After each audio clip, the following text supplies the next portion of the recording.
Okay, well, without further ado, let's start with our next panel. We're going to talk about accelerating the clean and sustainable energy revolution. And to talk about that, I want to introduce our fantastic panel and a fantastic moderator, Muriel Tolukima from MT Energy Resources. Big applause. Thank you very much for joining. Giuseppe Miquel Torrosa from Business Creation Officer for InnoEnergy. Where are you, mister? There you go. He's talking. Come on, big applause. Thank you for joining us. Matt Prescott, Director for the Center of Excellence for Sustainability at Heathrow. Big applause, Matt. Thank you for joining us. John Chamberlain, Corporate Innovation at Naturgy. John, thank you for joining. And last but not least, Luis Manuel Santos, Head of Innovation at EDP Spain. Big applause. Thank you very much. Guys, the floor is yours. Enjoy. Thank you very much. That was really outstanding.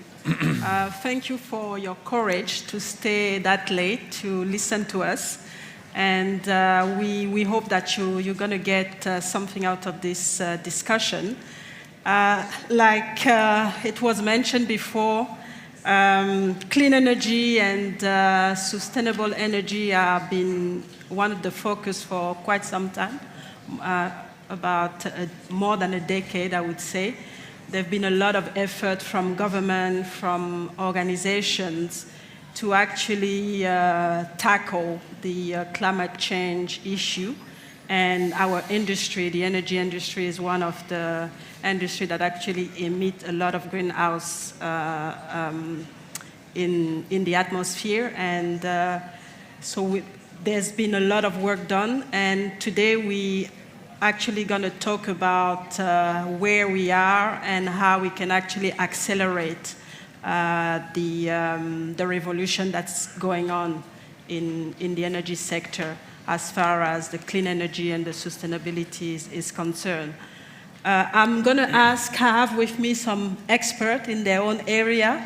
I'm going to ask them to introduce themselves in a nutshell, and then we'll start the discussion on the clean energy and the sustainability, if I may say.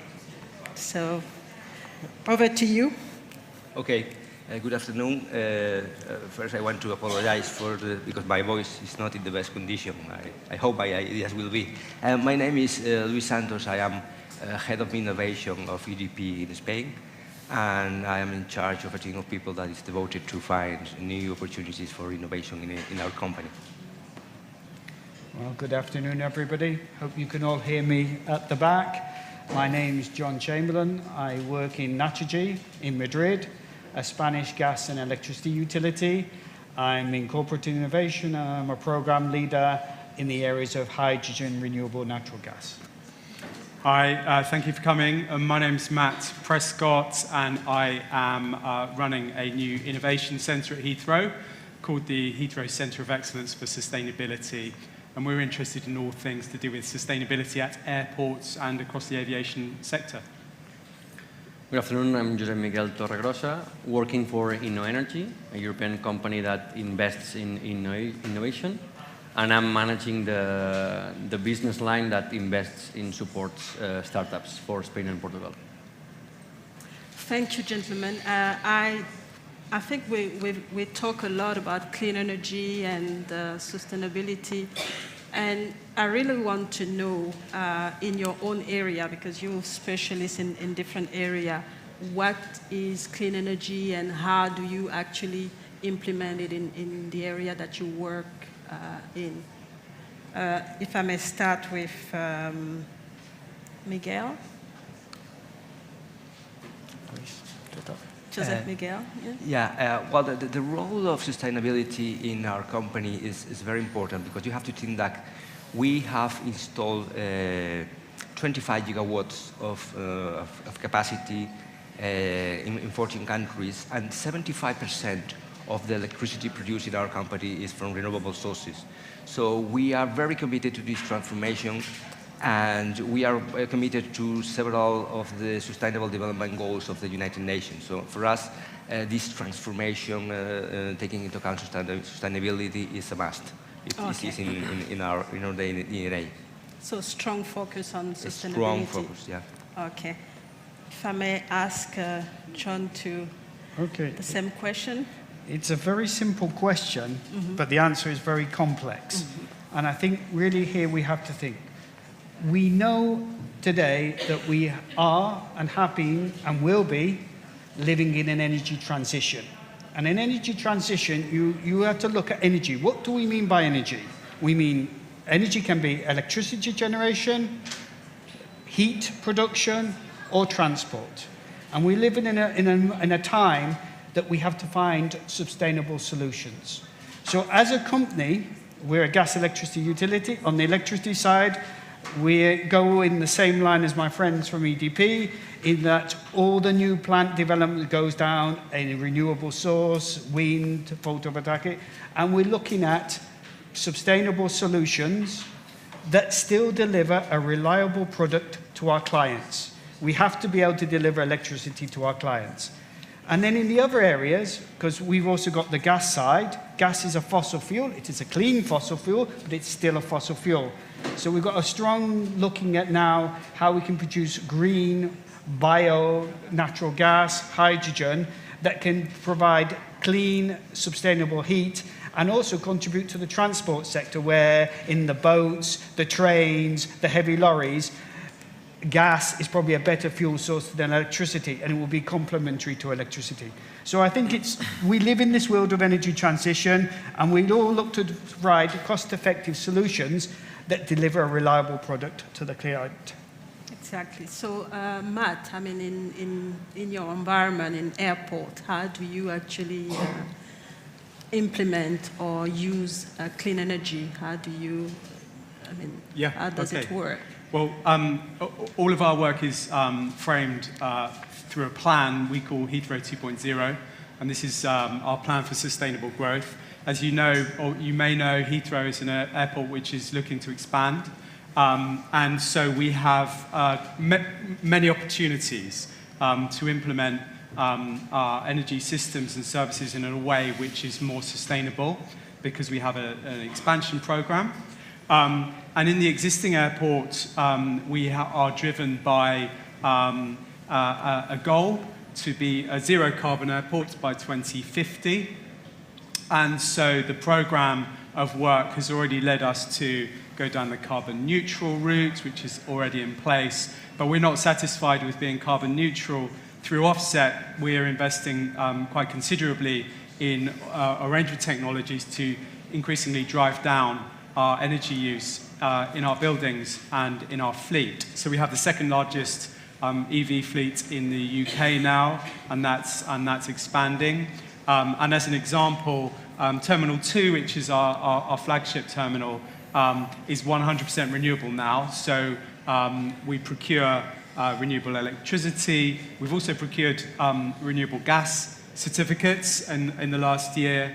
And we also have a biomass combined heat and power, which sources forestry waste from within, 80% is within 50 miles, and the remainder is within 100 miles of the airport, which feeds that system. So there are a number of elements in place to help drive down the energy demands in our terminal buildings. And that is something that we continue to do to the point that we want to deliver expansion without taking any more power from the grid.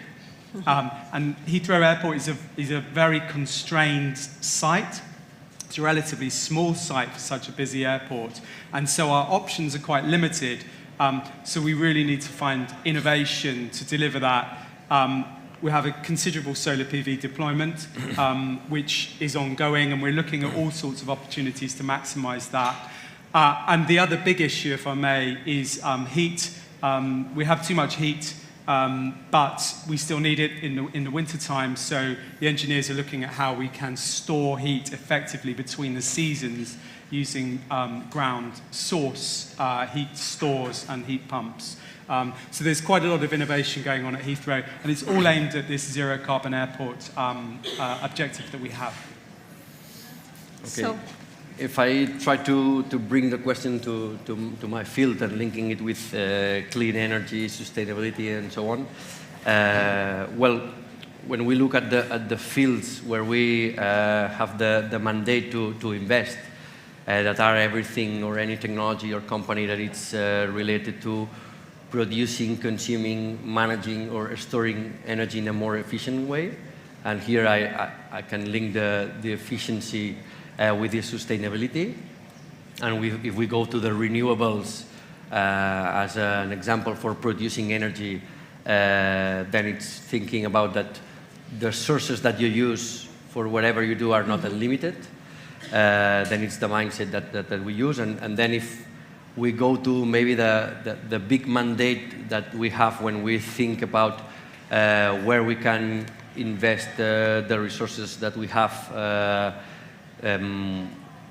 to make it easy, it's whatever that reduces CO2 emissions, which is clean energy, whatever that reduces the price of energy, that it's linked to sustainability for the impact in industry and so on, and then whatever that increases the security of the system.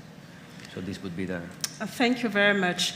I think one of the thing that we saw, I mean, you obviously talking about a lot of innovation going on, but it looks like despite all of this and all the policies in place, there's still a gap that still needs to be filled. So I don't know how you see this gap being filled in your own area, and what are the technology that you think are actually going to drive this acceleration that we're looking for? Referring to the gap, I think that in our industry, it's an industry that is focused on reliability. We need to keep the lights on 24 hours a day. So when someone approaches us and talks about a minimum viable product, we instead want a maximum reliable product. And when you are asking for reliability, you're asking companies to compliance of products with standards. And this is a prerequisite, is prior to any scalability. So I think this is one question that is creating this feeling of not enough acceleration of the deployment of new innovation in the energy industry. So we need to find ways to address that issue. And one way to do it is by allowing innovation in limited environments and test new things, free of rules, free of this compliance to standards, and open the possibility to test new things. I am talking about sandboxes, for example, or even places where you have the commitment of the local community to give you a permit easily, to have some kind of, like in Disneyland, you go to Disneyland and you have a fast lane. So we need fast permits to deploy equipment that is going to be tested on a very limited period of time. Okay. So you don't need to be asked for the same requirements to a facility that is going to last 40 years. I am going to test this product just in 18 months, so give me a fast permit and I will share with you the conclusions of it. But we need some commitment with local regulators for these environments to make testing. So basically, you're talking about working on exceptional processes to be able to make more tests, and then that will... Innovation deserves this special treatment. Exactly. Thank you very much. John?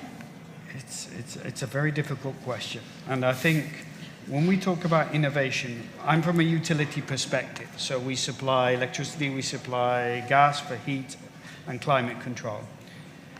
You look at new startups, new possibilities, new research and development initiatives. And first and foremost, to be taken up and to have a chance, the regulatory and the market has to permit it. It's just not the technology. People focus too much on the technology. The whole environment has to permit new technology. We have to look at the regulation and we have to look at the marketplace. Because in our sector, the marketplace was designed with a different concept in mind, a large central production, and now we're going to smaller distributed generation. We're looking at things like storage, we're looking at things like efficiency, we're looking at everything.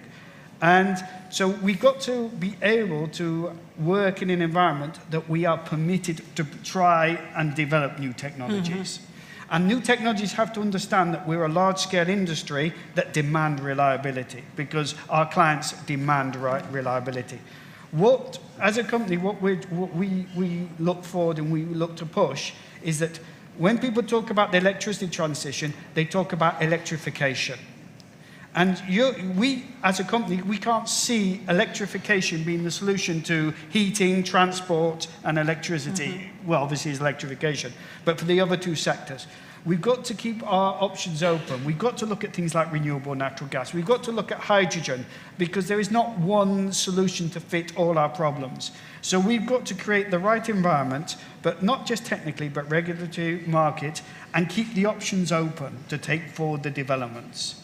And it's a slow process, and you know, because we're such a stable, big industry. We're not a little company that can bring a new app or deliver a new product. Our product is the same today as it was 10 years ago, and will be the same in 10 years future. But how we produce it and how we manage it and how we sell it, that's where all the innovation comes. So I believe there's a lot more innovation in our sector than people see, because they see the same product. But I can tell you, and I'm sure Luz can tell you, how we do that product today is completely different to how we did it 10 years ago, and how we do it in 10 years' time will be completely different again, because now society asks us for climate change. But I think the message is to take technology forward. It's just not about having the right technology. We've also got to have the right market and the right regulations. They go hand in hand. So it's an integrated effort, basically. It has to be an integrated effort with the political support, the public support, etc., etc. Okay. Thank you, John. What about in the airport environment? Yeah, well, I mean, I think from our perspective, we're very open to receiving innovation ideas from the outside community. And that's really one of the opportunities that the Centre of Excellence provides us. We have an airport, and we want to try things out. We want to try new things, and we've got various ideas, and we need the experts from the industry to help us to define those. So, I mean, to give you a couple of examples, we're very interested in community energy, for instance. One of the issues Heathrow has is it's very close to many communities. There are a lot of people living very close to the airport. And that can cause tensions. When you run an airport, you generate noise and you cause air pollution. So we're constantly looking for ways where we can kind of have a better contract with our communities. And one of the ideas would, for instance, to be to roll out solar PV on their homes, on their roofs, and the airport commits to buying those and create some kind of community energy scheme. So again, we're not the experts, we need guidance on how to do that, but those are the kind of things we can do, and we have an appetite to test some of those ideas. And the other thing then to say about that is we also have constraints. So we're really interested in vehicle-to-grid technology. That, as I say, there's a lot of electric vehicles. We expect, for instance, with long-stay parking, there could be really good opportunities to look at vehicle-to-grid technology. But the grid isn't necessarily sufficiently up to capacity in the locations where we have those. So we have certain constraints. So we're not blind to the fact that it's not necessarily going to be easy for us to innovate in some of these areas, but for sure we have the appetite. Okay, thank you. So basically there's no quick fix, because I think that there's a push for acceleration, but at the end of the day, we need those trials, we need this integration for the processes to have more trial to basically bring the technology and the rest forward. Yeah, the quick fixes they've been jumped on. Yeah. The LEDs have been done. You know, it's kind of what's next. Exactly. Your opinion. To what has been said, linking for the different actors that are needed, which I fully agree. It's not a thing about good technology or not even that there is a regulation and that's it.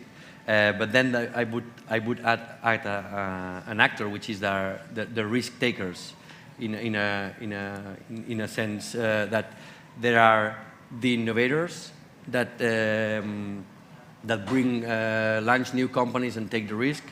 Then somehow we, as investors in innovation or as investors and supporters for startups, we are taking a role here that we risk and we support and invest this to create some reliability on those solutions or technologies, and then they go to a company, like as you said, that, okay, you need to guarantee the supply. So, okay, the level of risk that you're willing to take, it's really moderated.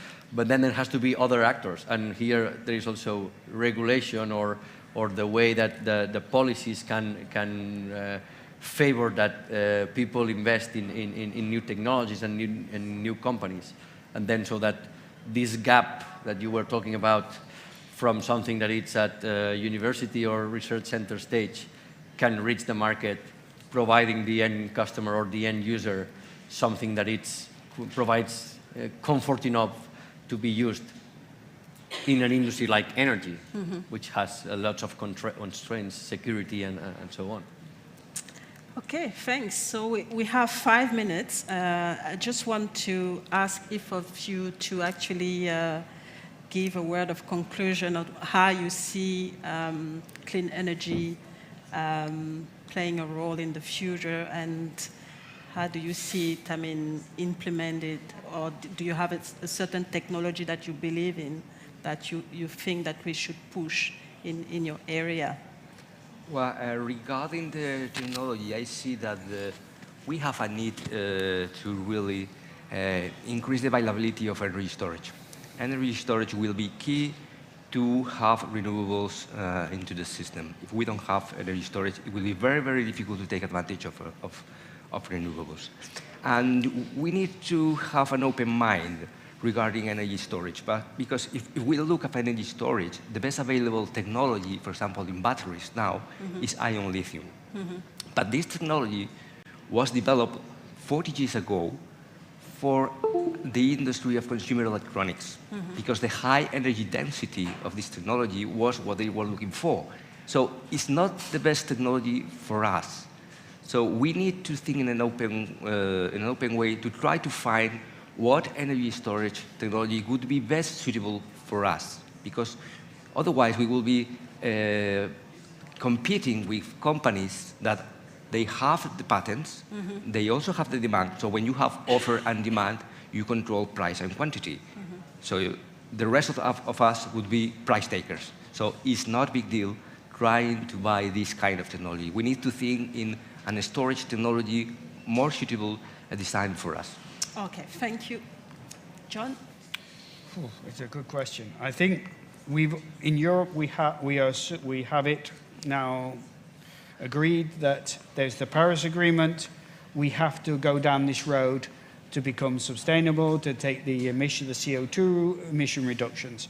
And we also have the problem of city centre pollution. We've got to get particle emissions down. We've got to get NOx emissions down. So that, as a company, we will be promoting solutions.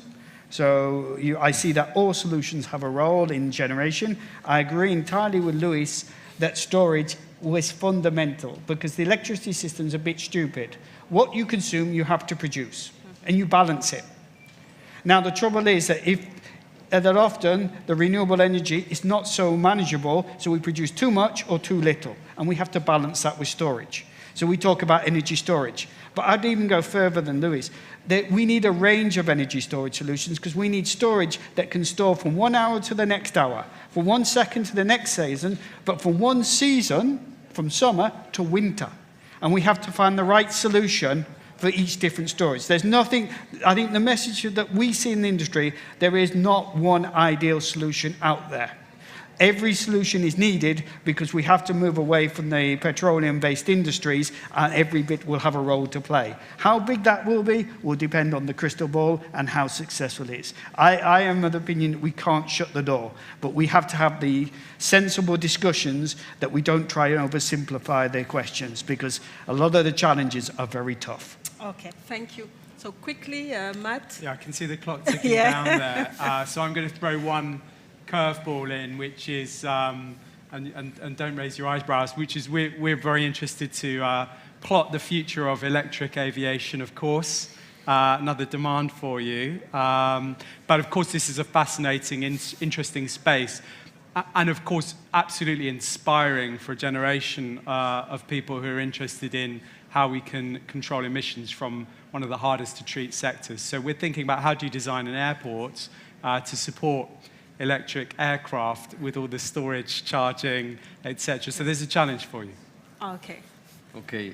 Well, finally, I think that we're talking about energy revolution, and then, in my opinion, things happen when there are the ingredients to happen. And if you see at the ingredients that we have today, there is new technologies develop really fast, globalization, digitalization, new technologies like artificial intelligence, big data, blockchain, and so on, that can be applied to the energy revolution.